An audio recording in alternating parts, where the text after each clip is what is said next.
Come on, Harry.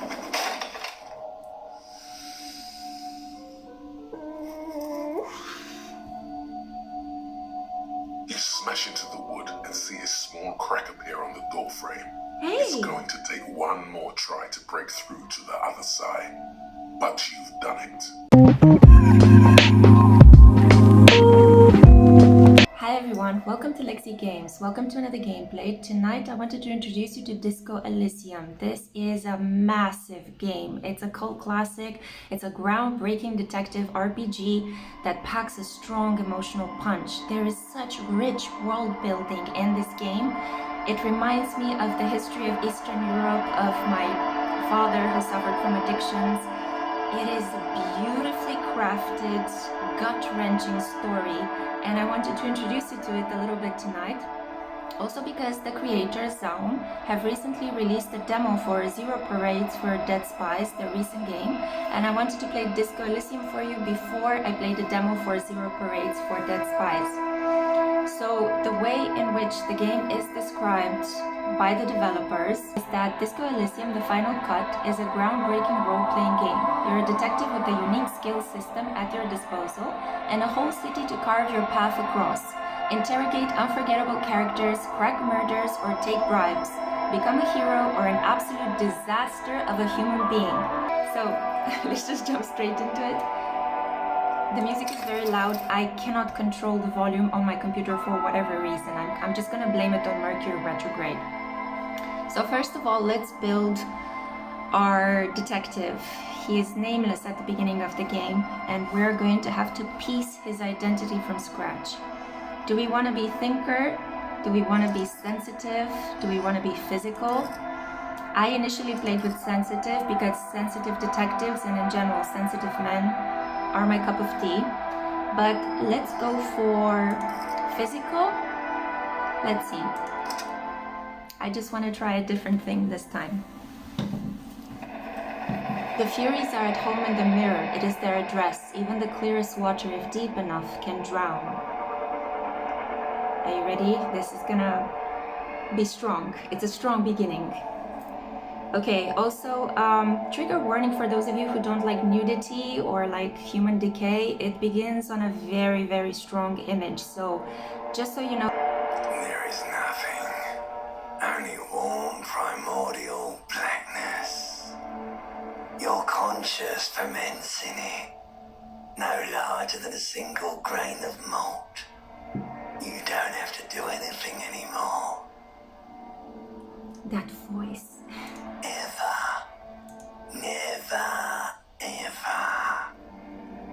Never, ever, ever? Never, ever, ever, baby. Let's simply keep on non-existing. An inordinate amount of time passes. It is utterly void of struggle. No ex-wives are contained within it. Aha, so there is an ex-wife. What was that about the ex something? An awareness creeps up on you.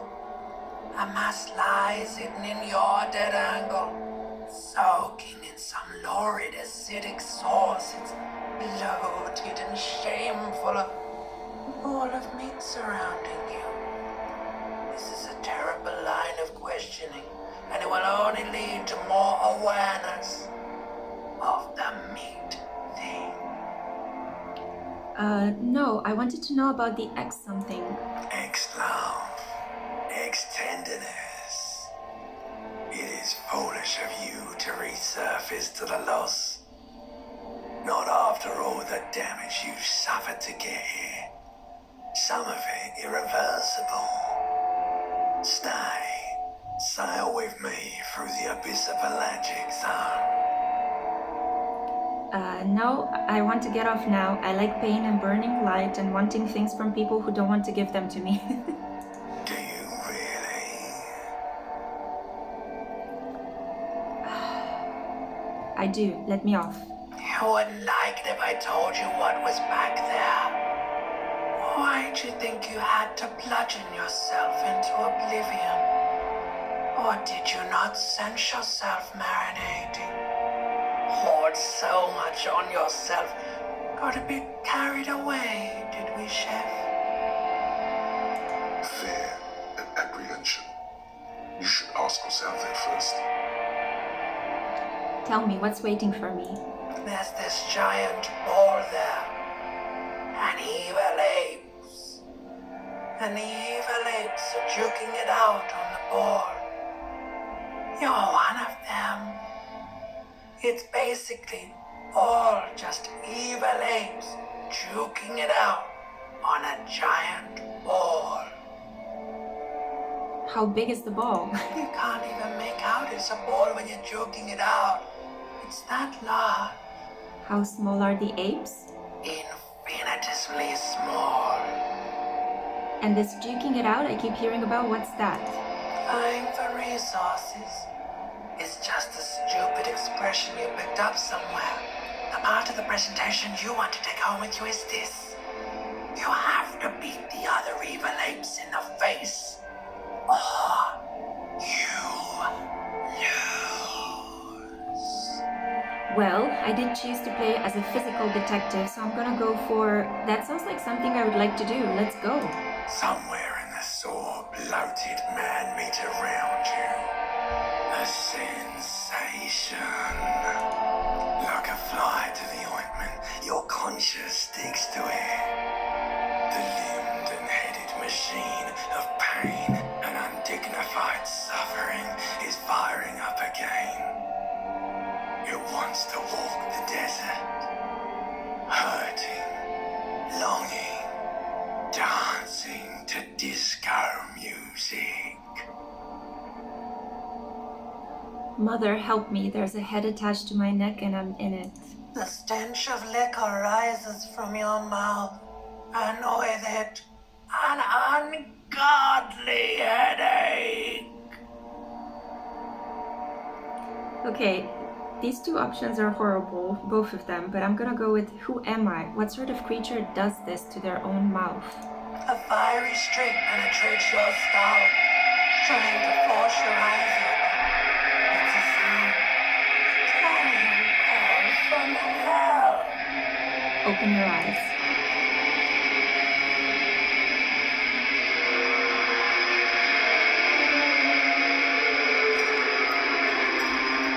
It's freaking out. It's pretty awful.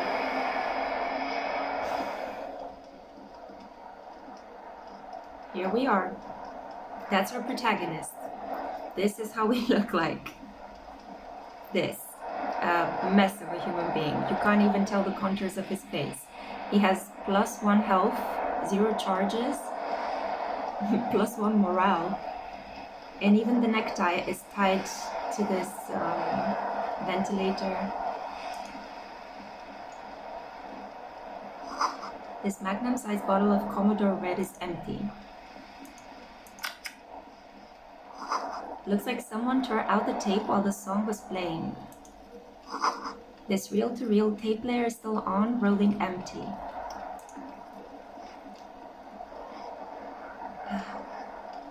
This fan has 2 chain pull switches. One ends in a tiny fan, the other in a light bulb. A truly horrific necktie has somehow attached itself to one of the blades. Should we grab the tie, pull on the fan, pull on the light bulb? Let's try the savoir-faire so you can see the game mechanics. There's a 72% chance that we may get this, so let's roll the dice. You swoop up and catch the tie. Snap. It's released from the blade. This never What you happened have to me in the hand previous plays. is a truly hideous necktie with 4 or 5 different patterns, but not reminds you of a noose. Leave. Because he may hurt himself. I did this in the previous gameplay and I hurt myself. So we got the tie. That's good. Words fail to describe how rank it smells in here. They should have sent a poet. You see bottles in the bathtub, wine, beer, and sweet liqueurs. I think we need to put our coat on, at least that, now that we have a tie. Take off. And we have a pair of trousers here, everyone. Let's see. No, that's fine. So this is how we are dressed at the moment. I'm missing a shirt. Horrific necktie. We have a disco-ass blazer and we have flare-cut trousers. It's the 70s again, guys. You hear a jingle. Keys are clinking in the pocket of your flare-cut pants. Okay, let's see if we can fish them out. It says, whirling in rags, on the aluminium key ring. There is a single key on the ring. The number 1 is etched on it. It should open the door. Okay, so let's see if we can get out of the hotel room. Man, it looks like a tornado went past Earth.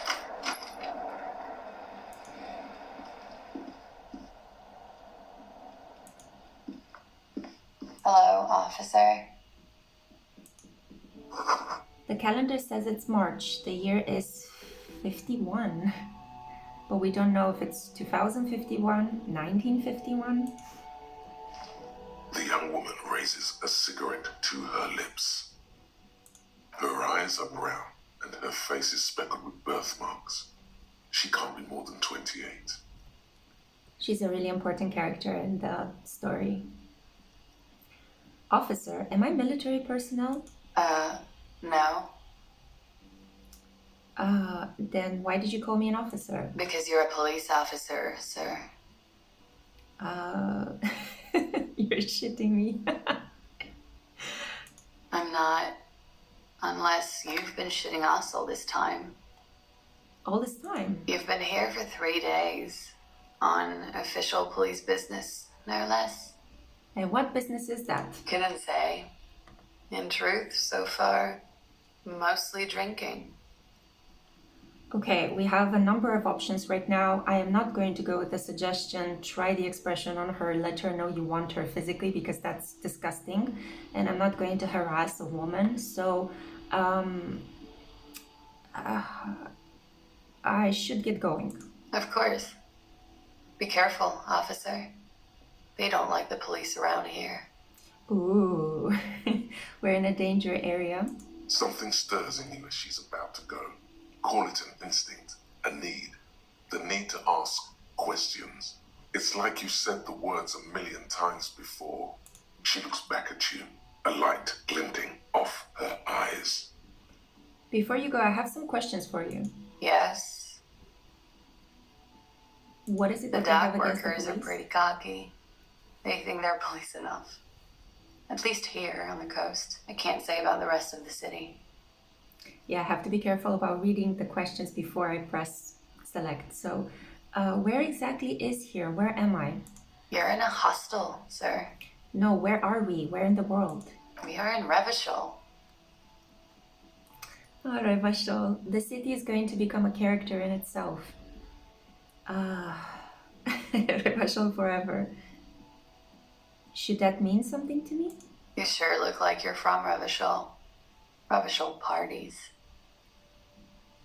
Tell me, is it 51 now? It's 51. What century? The current century. And what's that? What number? Centuries don't have numbers. They have names. And this is the current one. She's like the Sphinx. Oh man. How many centuries have there been then? Civilization has existed for 8,000 years, sir. What's so You're funny? right. There is nothing funny about civilization. Your room is almost next to mine. Did you hear anything last night? There was the usual ruckus. Loud disco music. Did I have any visitors? I couldn't say. It's impossible to hear people speaking from over here. She nods towards room 3. Loud disco music. Oh, yes. Various artists. Ostentatious orchestration prime among them. She raises an eyebrow, waiting for the name to connect with you. Oh, were huge where I come from. I was very young then, of course. Like 7. Life gets hard, but we go on. It's mostly, it mostly just gets hard, doesn't it? It would appear so. At around 2 o'clock, the disco stopped and there was a change of pace. What happened? A slow, sad song started playing, like organ music on repeat. That went on for quite a while. Some of the time you were yelling along to it. What was I singing? That it doesn't matter anymore and that we're alone now. It was difficult to tell. The song itself is very quiet and soft, but you sounded like a winded boar, sir. It was hard to understand what you were singing on top of it. I've heard enough. Okay.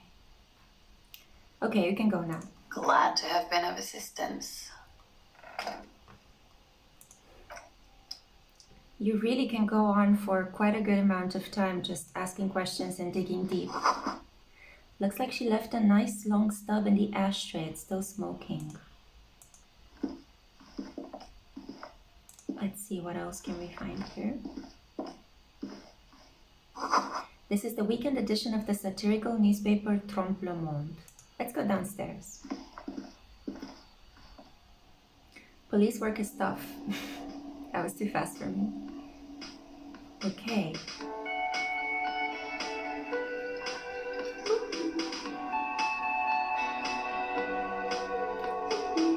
The entire soundtrack to this game is just amazing. I've been listening to it for the past year, especially this song. Okay, so... A man in his late 20s stands behind the counter, inspecting a stuffed seabird. As you approach, he gives you a sideways glance, then looks down again. That was disdain in his eyes. Even now, he's purposely ignoring you. He doesn't like me. Something tells me you don't like me. Oh no, you're a hero. A real hero cop. You're being sarcastic. Am I? Or did you ride in, take the body down, solve the murder, and not trash my hostel room? I'm guessing I didn't do any of those things? You're right, you didn't, and it's only taken you 3 days not to. What have I been doing all that time? Have you seen me around? No, I haven't seen you around. I'm not always here. Let's look at the stuffed bird. A competent work of taxidermy. The white and brown seabird lies among piles of coasters and drying mugs, one of its wings broken. The man is trying to mend it. Okay, so... Looks like the bird was ripped off the shield that was used to mount it, most likely on a wall.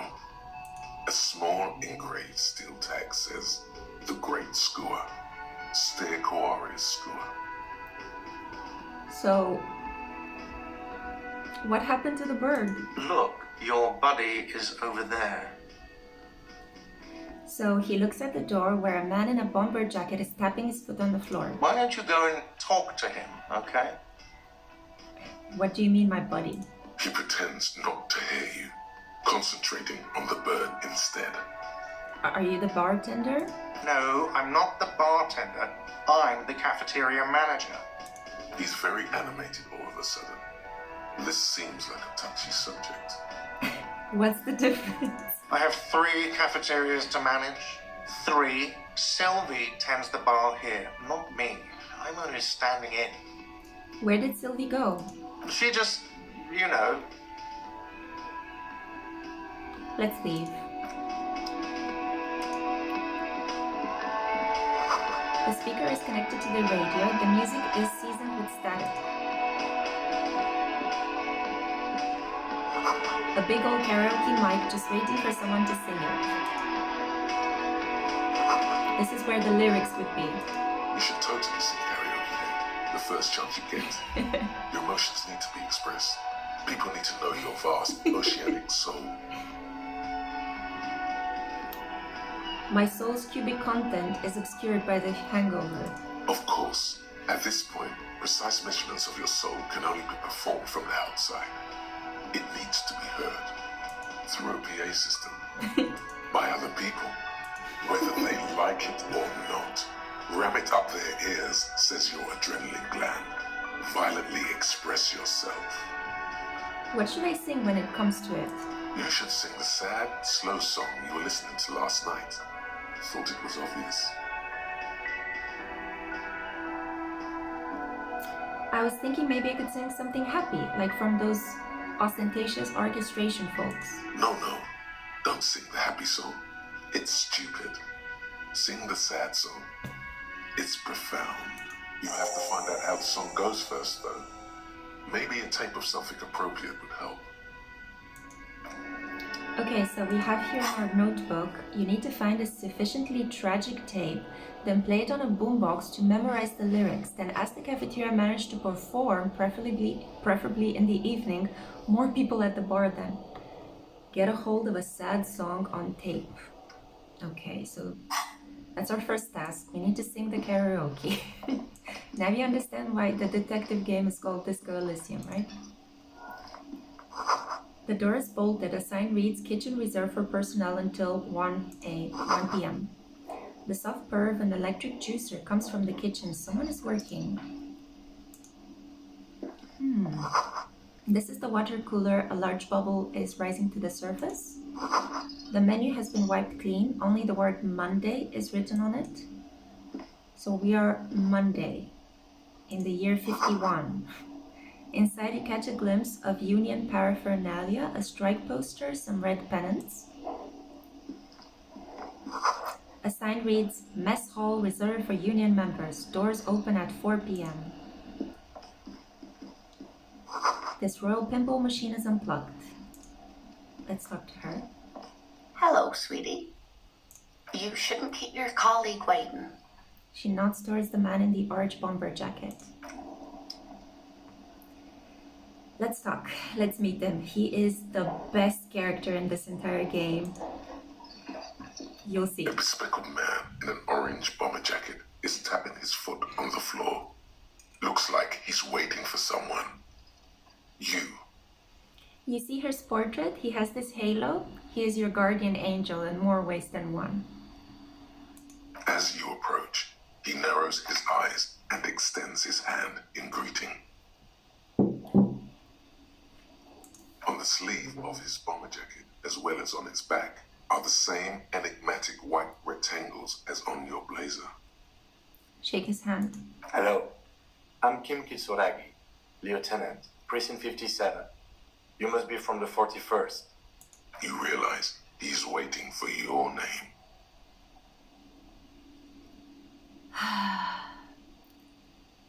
Say nothing.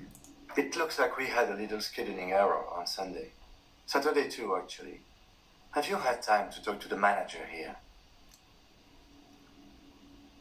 You mean him, not towards the cafeteria manager? Yeah, I just talked to him. If you don't mind, we should talk to him again. Ask him for a rundown of the area, now that I'm here as well. I understand the scene is out back, right? It also wouldn't hurt to assure him the police are finally here. In full force, I mean. Have you mapped out the initial interviews?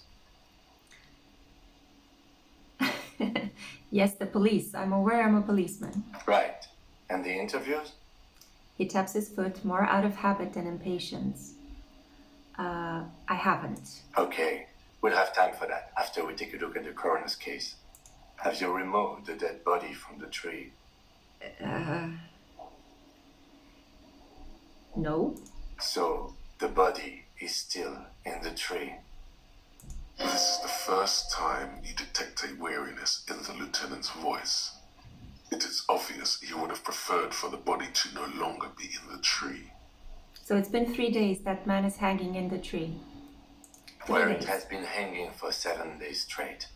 We 7. should go there as soon as we are done talking to the owner. What a shame. Get to it now. Rip that body down from the tree. Yeah, okay, we have physical. Like, we're a physical detective, so maybe this will work this time. It didn't work for me when I was a sensitive detective, so let's see. Don't worry about the body, I'll rip it down. After it's been up in a tree for that long, any kind of ripping is inadvisable. Delicate goods, filled with stinking horrors. What were we supposed to do again? Talk to the manager. Then we go out back and take the body down. Let's get going then. After you, officer. If you're about to embark on an investigation, shouldn't you have a badge? Wait, shouldn't I have a badge or something? You mean you don't have a badge? It wasn't on me when I woke up. Losing your identification card is a serious matter. My vehicle has a shortwave. You can use it to report your badge missing. I advise you to try to locate it as quickly as possible, but getting the body down should still take precedence. Lieutenant Kitsuragi is now in your party. You can talk to him whenever by interacting with him.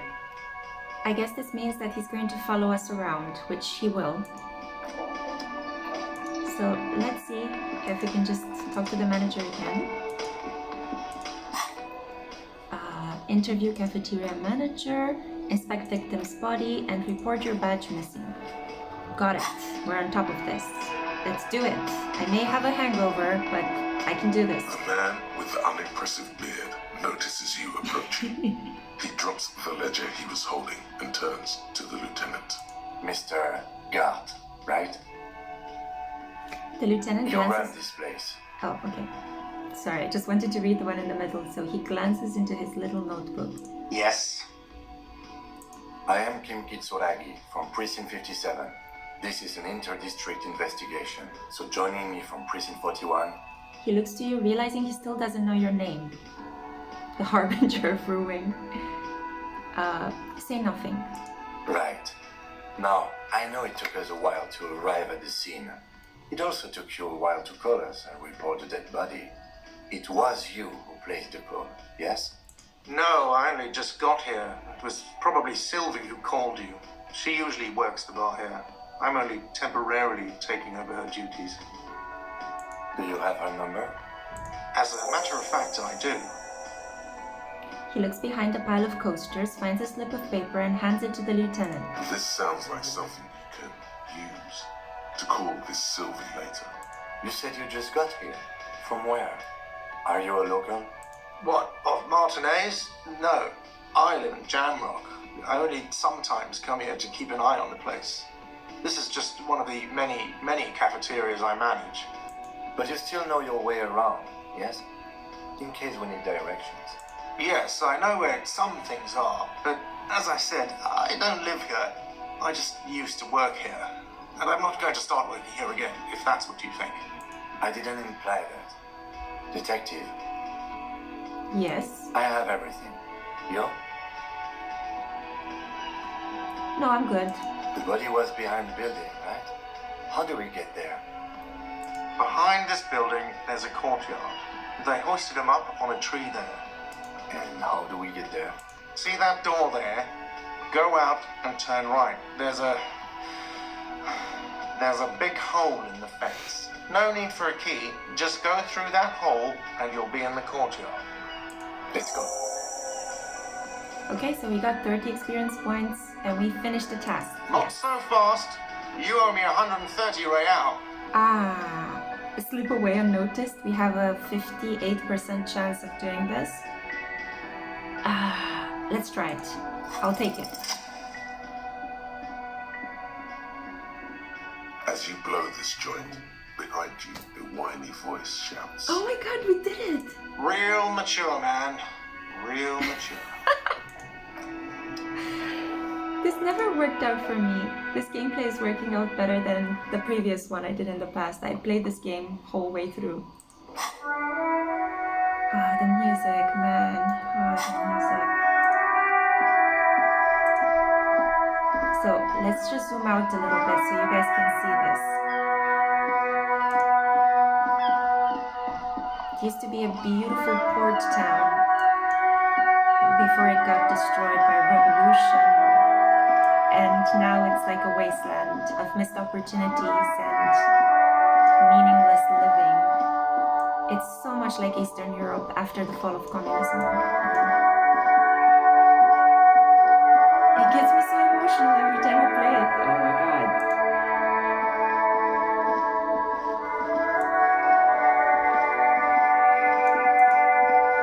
So let's go in the backyard.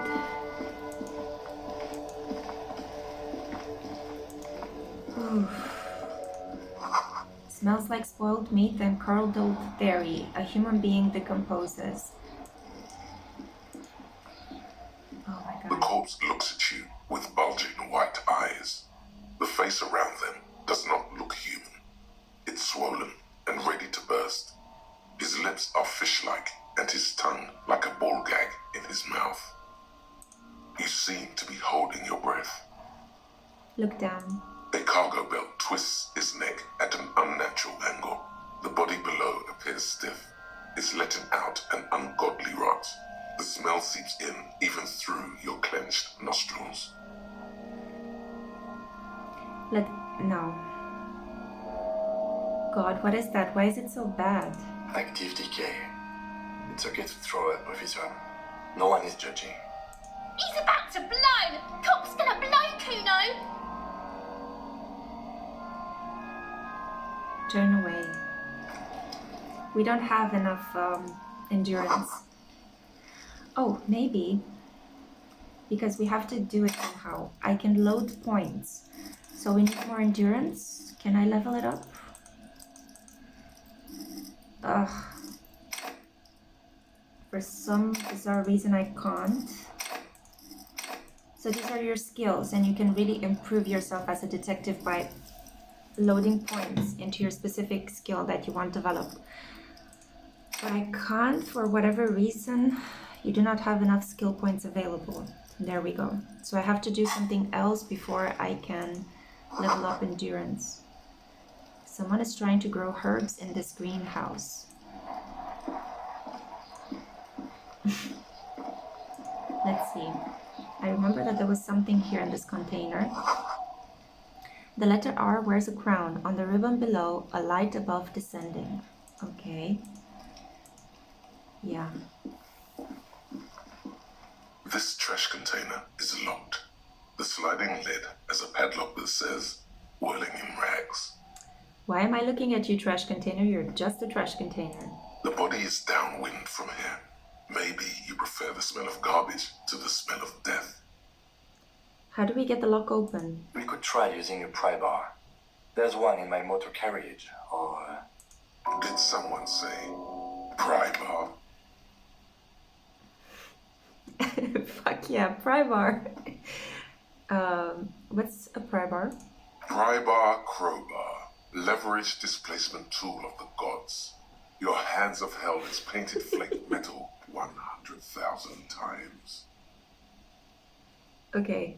Or, Lieutenant? Or we could ask for a key from the manager of the Whirling in Rags. He probably has one. I'm not going in to talk to that guy again because I'm gonna have to run away from the fact that I owe him some reals. So it's either physical force or the pry bar in his vehicle. Ask the manager. Bullshit.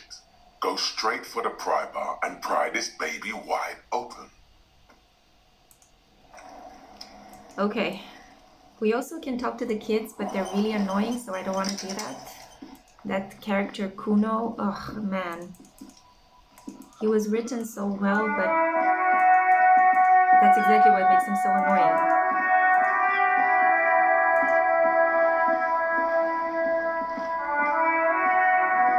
So let's get to the Before you vehicle. stands a motor carriage. The bodywork is covered in blue and white livery, bearing the number 57. Cupris Kinema. Interesting. Vapor emanates from the large engine on the back of the vehicle. It hasn't had time to cool off yet. Let's open the door. In the cabin, you are welcomed by a set of steering levers, a radio microphone on a hook, a pull-out toolbox under the seat, and the soft glow of the fuel preheater gauge. A scent of leatherwork and heavy fuel oils washes over you. So let's pull out the toolbox. The metallic drawer slides out from under the seat and clicks into place. The tools inside are neatly organized. Take what you need, officer. It's going to be a long case. I'm not protective of my tools, like some men are. Side-eye. He's clearly a little protective of his tools. But what can you do? Work is work. So we're gonna take the red tip pry bar. The pry bar feels nice and cold in your hand. Heavier than you'd think. Cold and heavy. Like truth. You feel like you're reunited with truth once more. The game is so mystical in parts. Useful for opening all sorts of doors and lids. Take the rubber-handed chain cutters. The handle long and sleek. Snap, snap, go the cutters in your hand. You can do good work with these. Cut chains, locks, and ropes, especially belts. Tools are always a necessity in detective games, and in life in general. You should always have tools upon you. Take the hand-cranked flashlight. It's robust, weatherproof, and well-made. Police issue, blue. Flashlights are a must in these kind of games. Lets you see things in the dark you would otherwise miss. Push in the pull-out toolbox. The pull-out toolbox slides back into its nest. Preheater gauge casts a warm glow on the steering levers and the radio on its hook. I think we should also let the police know that I am, the precinct know that I lost my badge. The frequency tableau lights up and the green button labeled Prime Line glows like a feline eye. And then you hear something. The soft purr of electrical kittens. Radio waves cast far and wide over the metropolis. A woman's voice greets you through the static. Can we just take a moment to soak in the beauty of the snow? This character's incredible voice and the music on the background. Isn't this like you're playing inside a masterpiece painting? I don't know, it's just you frequently throughout the game, and it's a pretty long story, you have these moments when you stop and you're like, inside all of this pain and mess, there's so much beauty. It's like, it's such a gorgeous game.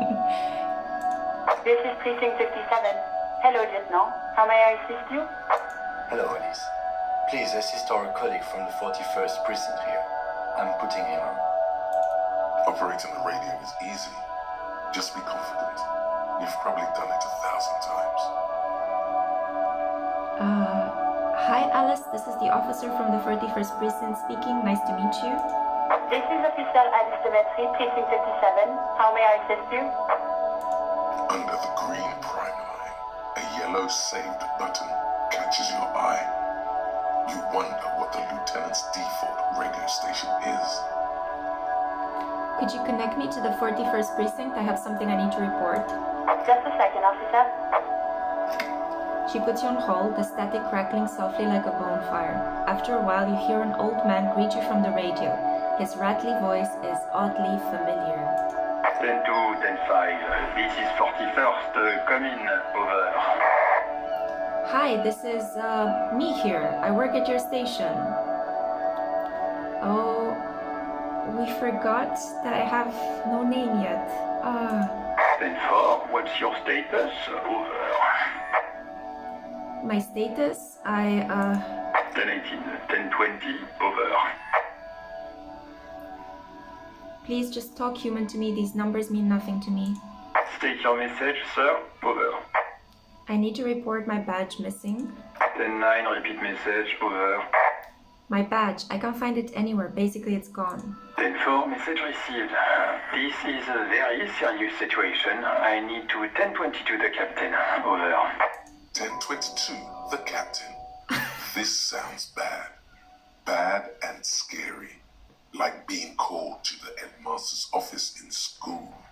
I need to 1022 the captain? This sounds weirdly, vaguely, strangely erotic. Is it him? What does he want? Okay. Says he lost his badge and needs to report it. He what? He lost his badge? Say nothing. Who lost his badge? Dick fucking Mullen. Who do you think? It's Officer Dick Mullen from the bestseller Dick Mullen and the Lost Identity. Dick Mullen is not your name. It's the name of a fictional detective who would not lose his badge. Defend yourself. Immediately. They're laughing at you. Can't we just move on? I want to get it reported and be done with it. 10-4, I hear you, officer. I'm just going to make a note here that you are in pursuit of your misplaced badge. Over. Thanks. Fuck me!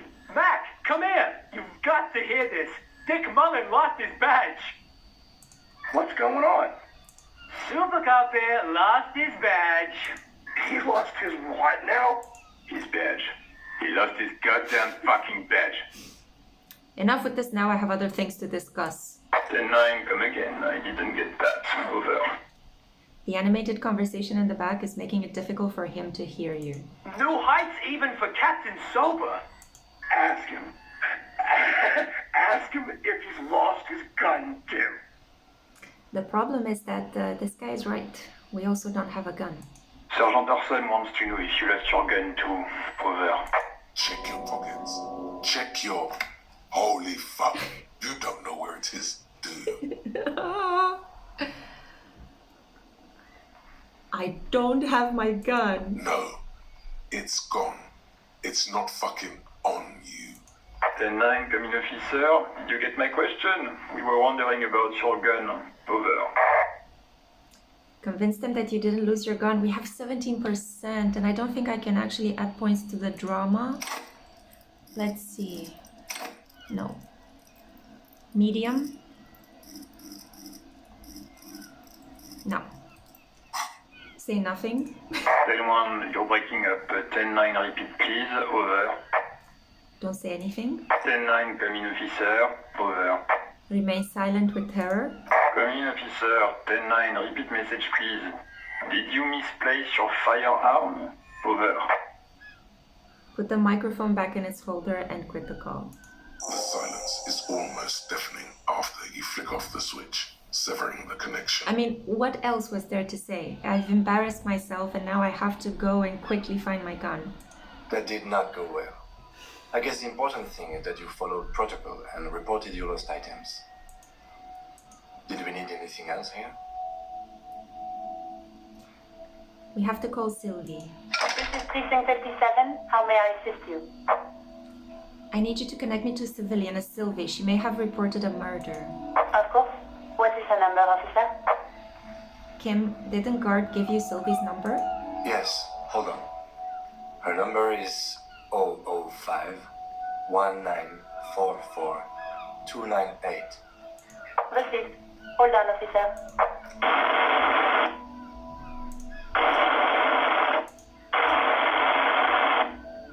Wait. Lieutenant Kitsuragi slowly begins to tap a little rhythm with his right foot. Quite a lot of time has passed. Officer, I have Sylvie Malaika on the line for you. Yes, hello? A female voice greets you through static. It sounds like she's a million miles away from here. Sylvie, I believe I've met you before. This is me, a detective from the Whirling in Rags. Oh, right. She Hello, officer. What can I do for you? There is no resentment in her tone. She wants you to ask her out. No question about it. I think this is the hangover, the delusional hangover speaking. Okay, you quit your job at the Whirling. Why? You mean, why did I leave the bar? Honestly, I'm not really comfortable discussing it with you, sir. All right, I won't push you on this. Are you ever coming back to work? Maybe, I don't know. I just know I have to take some time off right now. Was it you who called the police? No, not me. Do you know who made the call? No, sorry, I don't. Not a lot of people have phones around here. Copper thieves take the wires. People don't have the money to have the cables put in again. They use the Union's phone, or the one on the coast. It was someone else. We'll find them sooner or later, officer. It just might take a while. But why didn't you call? Didn't the corpse behind your workplace bother you? What? Of course it bothered me. But I thought the Union already knew about the corpse. What does the Union have to do with anything? No one calls the police. The Union would get angry. What do you mean by that? You know, what the Union says goes. People listen to them and they take care of their own, which is like everyone here. Wait, Kim, is she speaking the truth? The Union is the law around here? Legally, no. In reality, yes. Martinez is de facto police by the Dock Workers Union. It stopped snowing.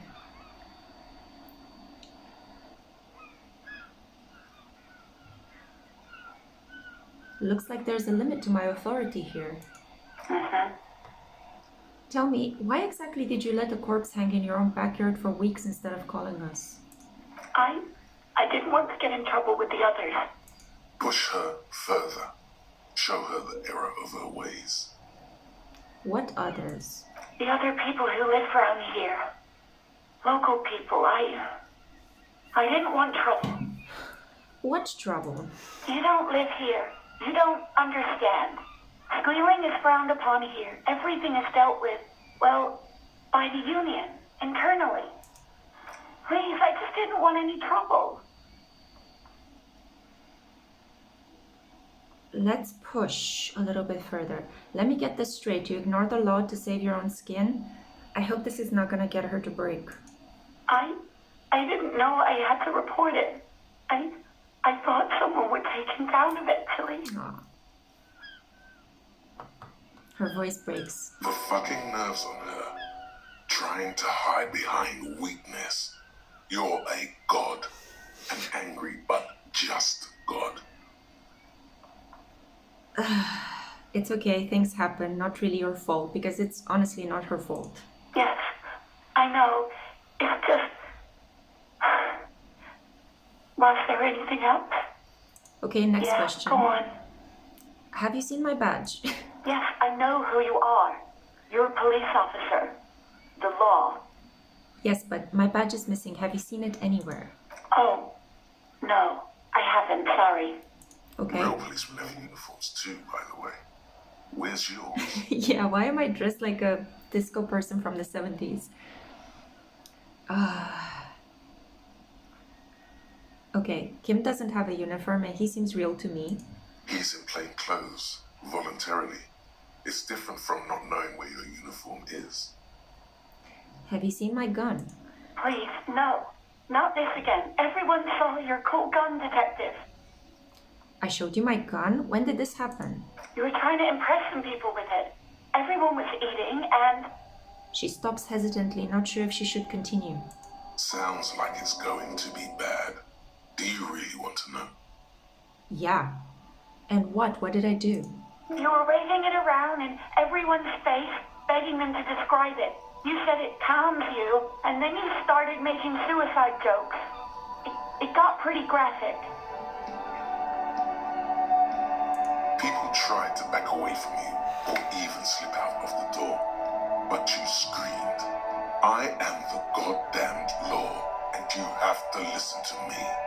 You are all suspects in a murder investigation. Let's swallow our pride and continue with getting the gun. Yes, but what happened to my gun? No idea. All I know is next you were waving around money instead, saying things like big bucks cannot lie and guns can't buy money, but money can always buy guns. It almost looked like you pawned it, but believe me, I did not ask. Have you seen my policeman uniform? Uniform? I never saw you in any uniform. You had your things on, the disco things. I think I got everything I need, thanks. I do hope so. Please don't call me again. Bye. Should we try empathy? Let's risk it. No, she doesn't have a problem with you. It must be someone else she's angry about. Some other guy. Like Gart.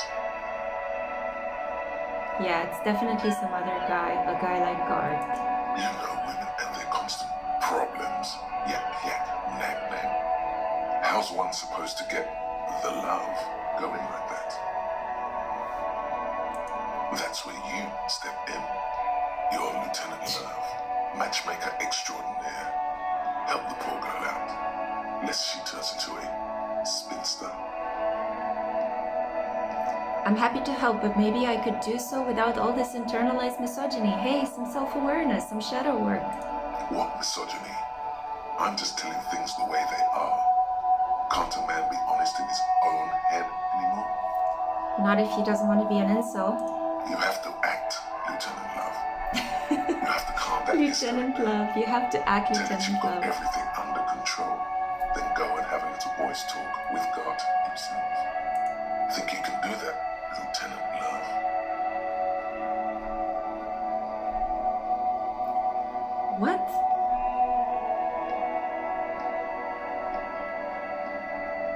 Are you still there, kiddo? Listen, I've got everything under control. No. What? Oh no, I don't want to follow this line. Why did I accept it? No. I know, baby, I know. It's just that you've got that sweet woman-child thing that makes me go crazy, especially a man like Garth. Oh, I feel like I need a shower after saying these things. Oh God. Please, just stay out of my life. I've got a hunch your love life's about to take a very pleasant turn. What? What is it? You will see, Lieutenant, you will see. Call was dominated by the other party. Anything else, officer? I'm happy she hung up. Oh no, this is a side quest which I don't want to see the continuation of. It's on. The love quest is on. Too late, everyone. It's on. Take it to God now. I'm done with the radio for now. 57th, over and out. In the cabin, you see a set of steering levers, a radio on a hook, a pull-out toolbox, and the soft glow of the fuel preheater gauge. As you tap on the gauge, the indicator pin jerks as if startled. It's in the large orange sector, indicating the engine is warm. Next to the gauge is a red switch labeled heat. There's no use pressing the heat button. It won't start without the ignition key. Alternative translation. Don't even think you can drive my MC. The white suede feels luxurious under the touch, and the metal clutch handle so very familiar in your palm. Kim, what are we looking at? What is this machine? This is the Coupe Kinema, my motor carriage. You can use the toolbox and the radio if you'd like. Can we turn it on and drive somewhere? No, I'm afraid not. We have a murder case on our hands, remember?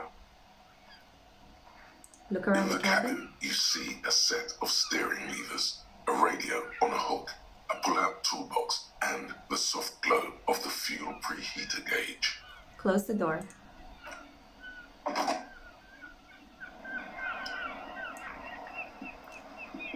Okay, let's see if now we can actually open the garbage chute. I don't know if I got enough points. This trash container is locked. The sliding lid has a padlock that says, whirling in rags. The body is downwind from here. Maybe you prefer the smell of garbage to the smell of death. So let's see if I can actually load some points into the physical instrument. Shit. Sorry, I don't have enough points. So I guess we're gonna have to do other side quests before I can actually do anything here. How am I not wearing my beautiful necktie? Who made the call reporting the crime? Open trash container, track down your badge, track down your gun, talk to Garth, Lieutenant of Love. I guess that's because I can't open the trash chute and I can't inspect the body because I don't have the endurance for it yet. I'm just gonna show you guys a little bit around to see the rest.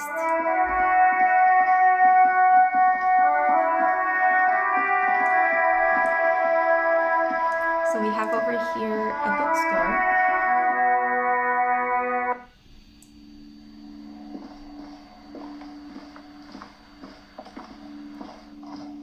Which is really nice. But the lady who sells the books is a bit of a bitch. You see a set of tattered curtains blocking the way to another room. A strange cage-like trinket dangles from the curtains. Excuse me, officer. The back room is strictly for employees only. Nothing. Why aren't you browsing the books? Don't you feel compelled to look at the books? You ought to. Oddly enough, the more she tries to draw you away from the curtains, the more alluring they become. Of course. Examine the strange cage-like trinket. You see some kind of charm, an irregular polyhedron assembled from bones, sticks, and straw. Inside, A disturbing fish head with empty eye sockets stares at you. Aside from poking at it suspiciously, there is nothing else to do with the fish head charm at this time. The curtains remain shut before you. Let's pull them open. Just as you're about to pull apart the curtains, the petrified voice of the shop owner cries out once more. Sir, don't touch that. I told you it's off limits for the customers. Parapsychologically speaking, we're done if you decide to open them. I won't be held responsible for the consequences. It's too dangerous. So she believes they're haunted. She looks away, mumbling. Why is everyone always messing with the curtains? Why can't they just buy books like normal people? Ma'am, this is different. I'm a police officer. I need to get in there. Why? It's not like anyone was killed there. I am sorry. I don't mean to be so impolite. Just please don't go there. I can't allow that. You'll only make things worse and unleash the powers. The curtains do seem frail suddenly, not robust enough to contain a slippery darkness. All right, I'll think about it for a while. Thank you. Let's just talk about this first, all right? There's no reason for you to venture into the unknown. Lies. Rip them open, we say. The curtains, tattered with age and covered in dust, hang before you, as if taunting you. Should we try it? Should we try to rip them apart? I don't think it's gonna work, but hey, let's risk it. You see a dimly lit room full of dusty furniture and trash. A doorway stands in the back, covered in dozens of scary little cage-like trinkets, your shadow looming over it like an omen. I warned you. You're unleashing forces beyond your understanding. Am I now? This is right up my alley. Ooh. What do we have here? So we have this. A vaguely androgynous portrait of a man. Merely looking at that unmanly haircut threatens your masculinity. And then what do we have here? Ghostly silhouettes of hairdryers. Can we open the door? A heavy door with a missing handle stands before you, covered in dozens, if not hundreds, of little oddly shaped trinkets and charms. It appears to be locked. What if you just break it down? How is my pain threshold? It's 5. Should I go for it? I am going to hurt myself if I fail. Let's try it. Come on, Harry.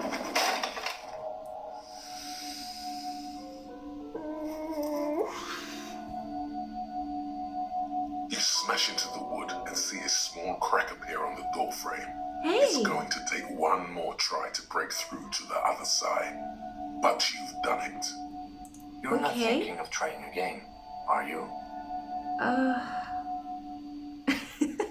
Smash into the door and shout, "Fuck the system!" Hands up now, or freeze dirtbags. I'm just going to use point number 5. Smash into the door and shout, "Fuck it, it hurts." Oh no, oh no, oh no.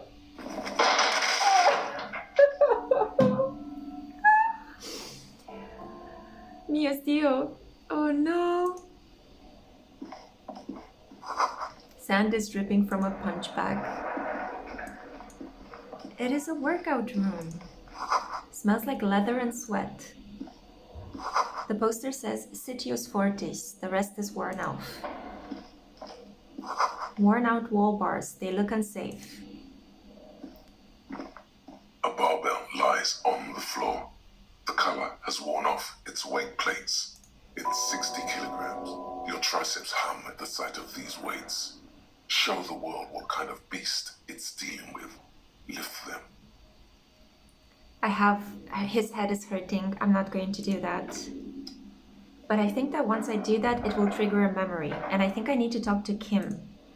Because I have this... What is this place? The lieutenant stares at the dusty training equipment. Looks like a gym to me. Yes, but no one's been here in ages. He draws a stripe on the dusty floor with his foot. I doubt the electricity still works. Good thing we have a flashlight on us. Don't forget to take it out of your bag before we move on. Some specks of dust shimmer in a faint beam of daylight falling from the window. Other than that, the room is dark. An eerie feeling rises in your chest. Let's just keep going. I'm sure it's a regular abandoned house. Nothing mysterious here. Sounds good.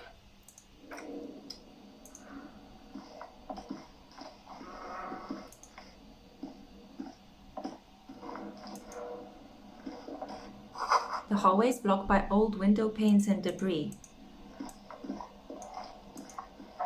I remember I was a little bit scared when I played it the first time when I entered here. Ah, can we use the flashlight? Tools. Flashlight. There. Okay. Yes.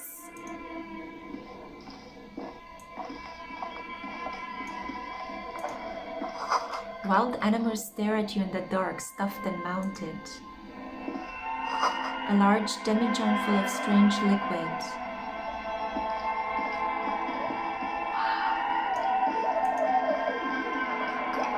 Airship rotors covered in spider webs, they remind you of blades. Ah, these mannequins are so creepy. A naked mannequin torso, a strange yellow color. Blue velvet, soft to the touch, moth-bitten. Is this a reference to David Lynch? Blue velvet, you know.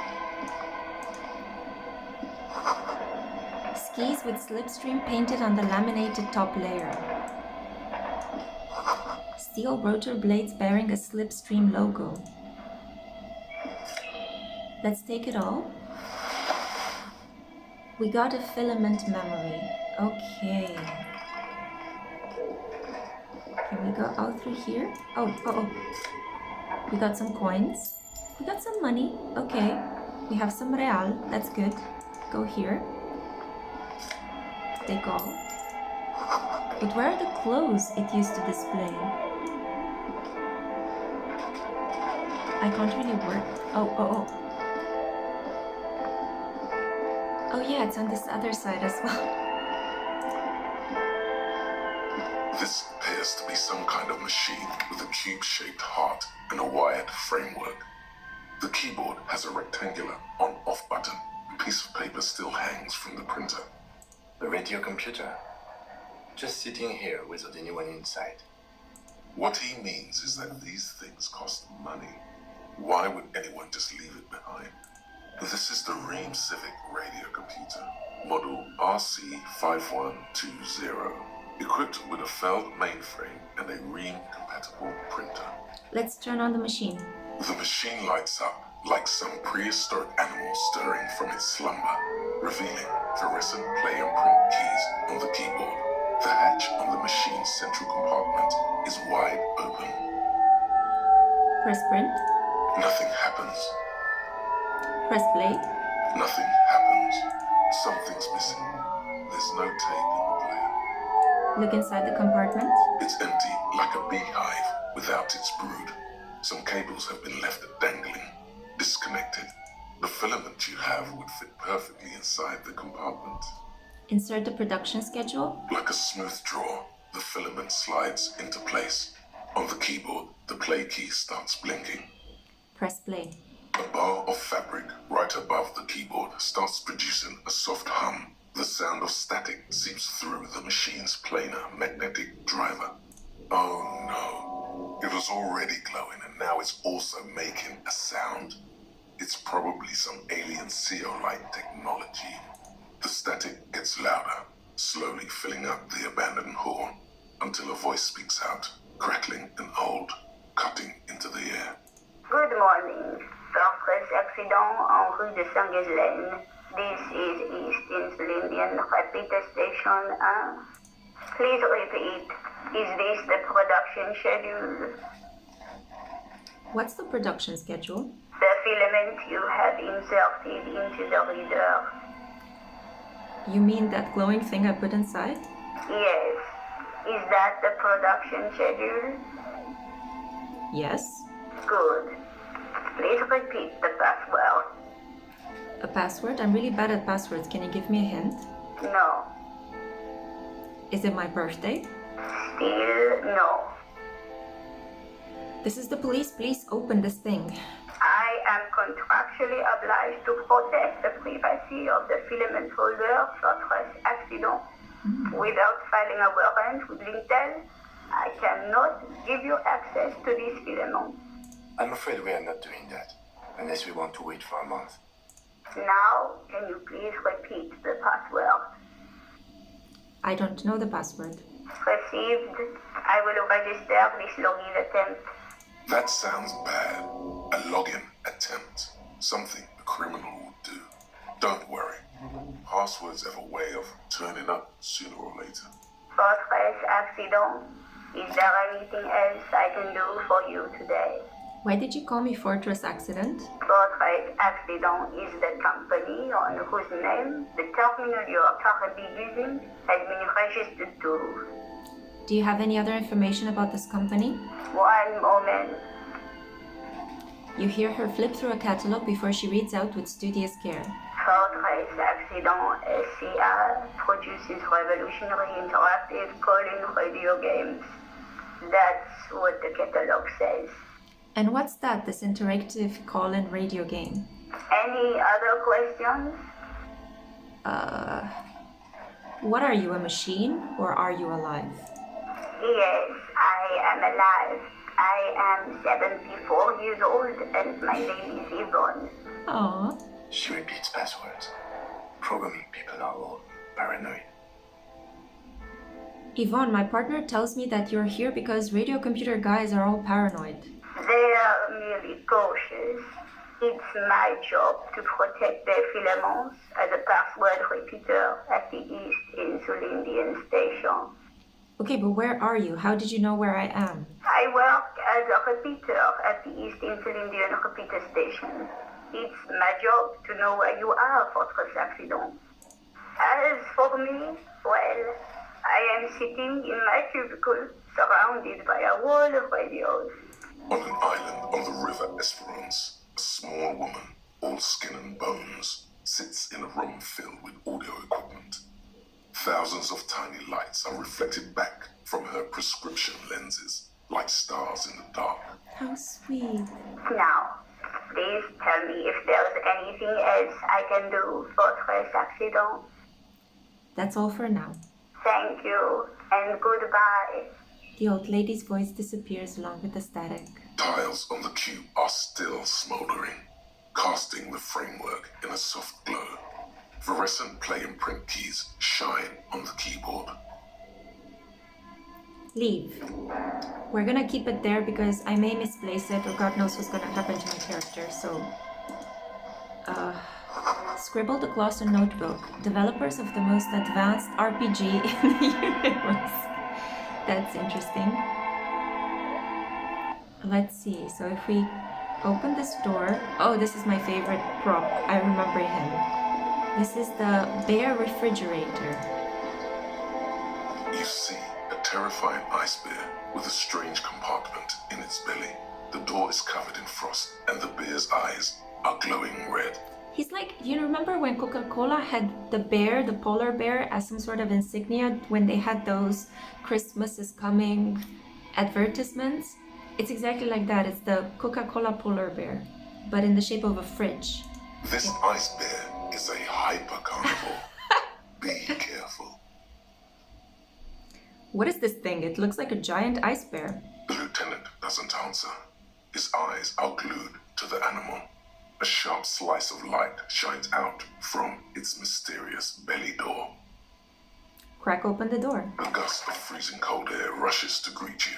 You hear a low grumble as the bear regulates itself. This is the inside of a refrigerator. The lieutenant takes a peek inside. His hand has found the holster of his gun. Relax, Kim, it's a fridge. Of course, just a giant ice bear-shaped fridge. He relaxes his hand, his face bathed in the harsh light of the open fridge door. Let's take a look inside. Let's look. The shelves are empty. All you see are crumpled ice cream wrappers with the brand name, Revachol Ice City. A handwritten note has been attached to the door. The fridge is huge. Take the note.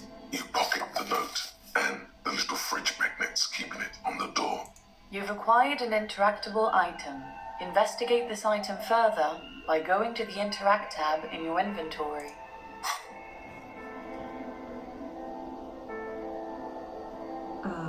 Let's see. These are the ones I've completed.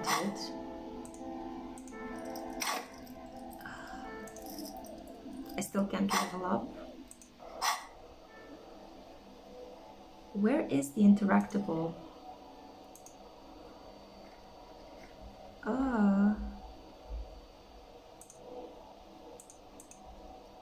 don't know where the interactables are. I'm sorry, but I don't know.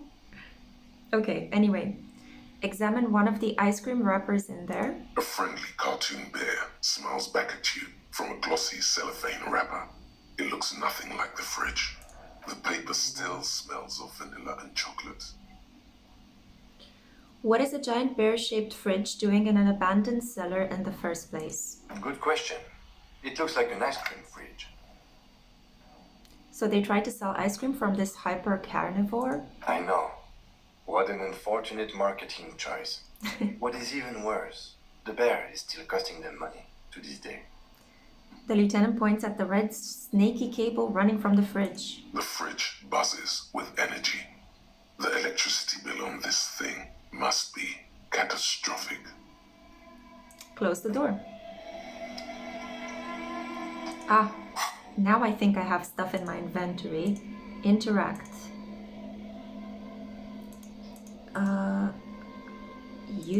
Use interact button in inventory to inspect the item. What is interact item in inventory? Do I need to put it in my hand? E? Is E the interact button? Oh no! Come on, I played this game before, but I don't... Oh, wait, it's over here. The note is written with a blue pencil on a piece of lined office paper. The kitchen magnets have left spots on its surface. Does it say anything interesting? Could it be a password? This is tangential at best, but the lieutenant's detective instinct is still active. Read the note. Someone has scribbled, S. I can't believe the off-site copy is still here. The illiterate ginger kid keeps stealing stuff from the studio, so I had to hide it somewhere safe. You'll find the filament memory with the off-site copy in the frozen ice cream maker. Please take it home, ASAP. It's important. I'd do it myself if I lived in a civilized place with a freezer. Take care, Sully Swaff. Do you have any idea where the frozen ice cream maker could be? I don't know. I assume it's somewhere close to the ice bear fridge. Okay. Frozen maker. Oh, here, I guess. An ice cream maker, defrosted and unplugged.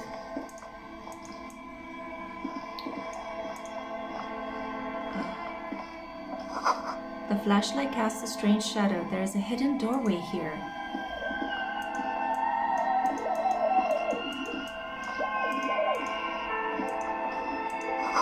Two rusty rifles are hidden above the piping. They look inoperable. Someone has stuck some busted guns beneath the ceiling. It's a revolution. They were getting ready. They were smuggling stuff. Oh, over here. A frozen ice cream maker that's still running. Let's see. This orange machine is buzzing like an old submarine. It has a hand-cranked ice cream churner on top and an electric freezer that appears to be frozen shut. Turn the ice cream crank. Turning the crank feels oddly satisfying, like stirring your childhood dreams. In the distance, you hear water dripping.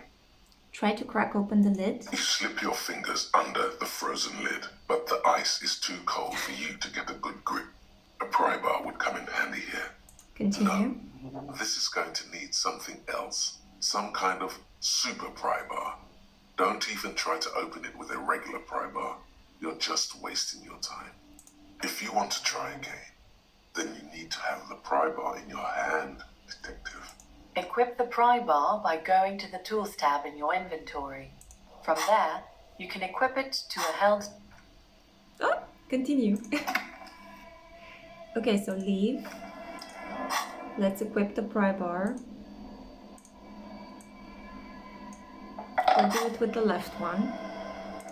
This orange machine is buzzing like an old submarine. It has a hand-cranked ice cream churner on top and an electric freezer that appears to be frozen shut. I still can't add points, so what am I gonna do? Crack open the lid. Would it change the outcome if I put it into the other hand? Okay. This orange machine is buzzing like the ice squeaks beneath the pry bar. You think you've got the bar jammed in there pretty well, but the lid simply won't budge. What is this? You see the pry bar's metal handle bending right before your very eyes. Oh no. Yeah, well, that's a good pry bar. I'm not criticizing it. But this ice cream maker is frozen shut. It takes an advanced tool to get it open. Advanced? Where do we get one? I have no idea, officer. This ice cream maker isn't important enough to requisition a special tool. Sooner or later, you will stumble upon a tool mighty enough. Then we will know what's in this mysterious ice cream maker. Okay, so let's continue. 2 cables are plugged into the breaker box. The red one leads to the ice bear fridge and the black one to the ice cream maker nearby. An electric sizzle. The room is slightly quieter now. So we unplugged the bear fridge, unplugged the black cable. Something close to you dies with a soft electric purr. Why did you do that? I don't know why I unplugged it. I do things without any reason. The lieutenant raises his brows, but doesn't say anything. The electric distribution board now has 1 cable missing. I wonder if this helps us open the door. Oh. Good. So now we were able to make our way back.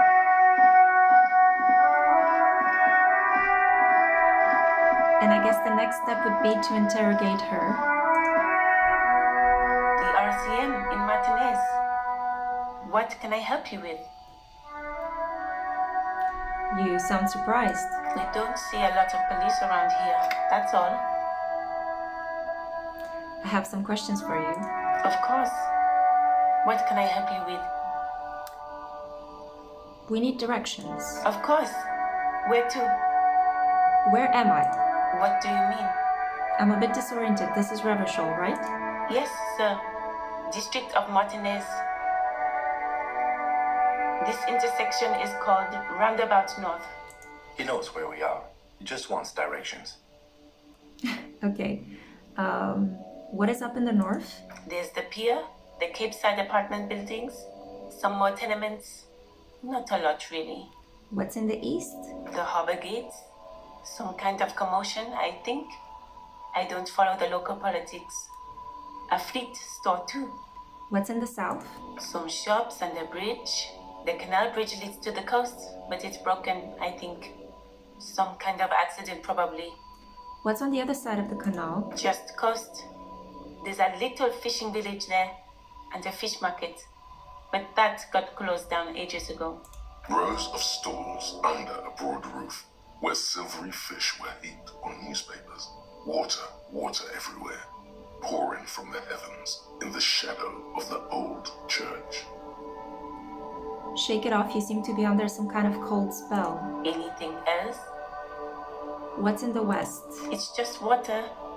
No, actually, I think they call it the Martinez Inlet. There are some islands in the bay, but they're hard to reach.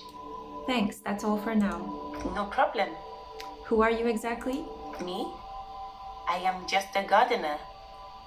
Cool, and what are you doing here? I am working. Working on what? I have a greenhouse in the yard there. I've been trying to get some work done. But? Well, As you probably know, there's a corpse hanging from a tree there. It smells pretty bad, so I have to take breaks. Don't worry, miss. We are here to clean it up. You can get to work soon. Thank you. My head is about to explode from all the salts I've had to inhale. Salts. Ammonium salts. Perhaps useful for later.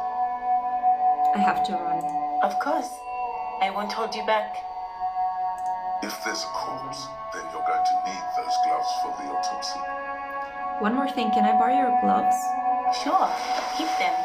I have another pair. She hands you the rubber gloves with no visible annoyance. Really? None. Maybe just a tiny bit of annoyance. Such a drama queen. Thank you. So now we have gloves and a pry bar. And I think this is the store, but it's more important what's happening here.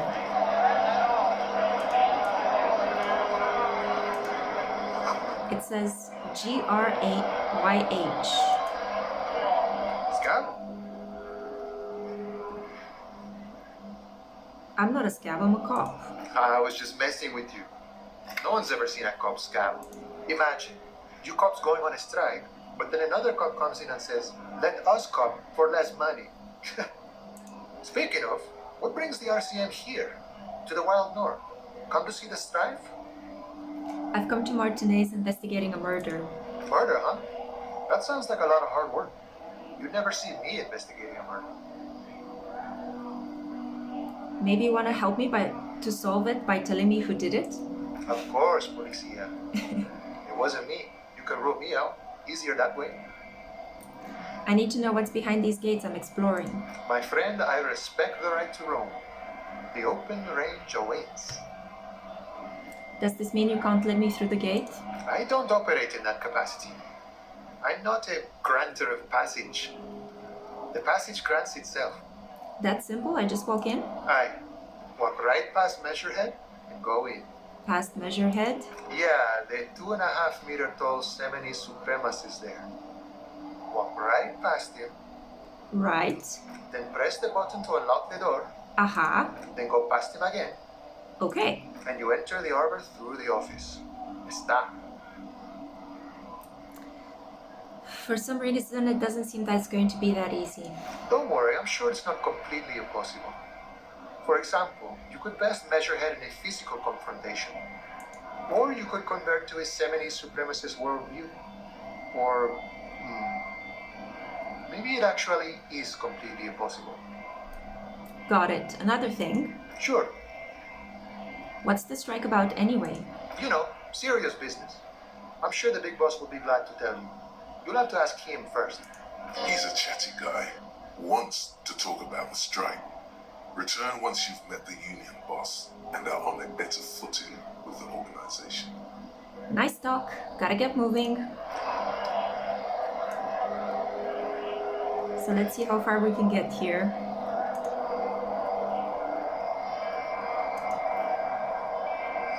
A hermetically sealed door locked by electronic means. There's no lock picking or door kicking this one. In case of a strife, press button behind guard. Okay. Measurehead makes all the men quiver.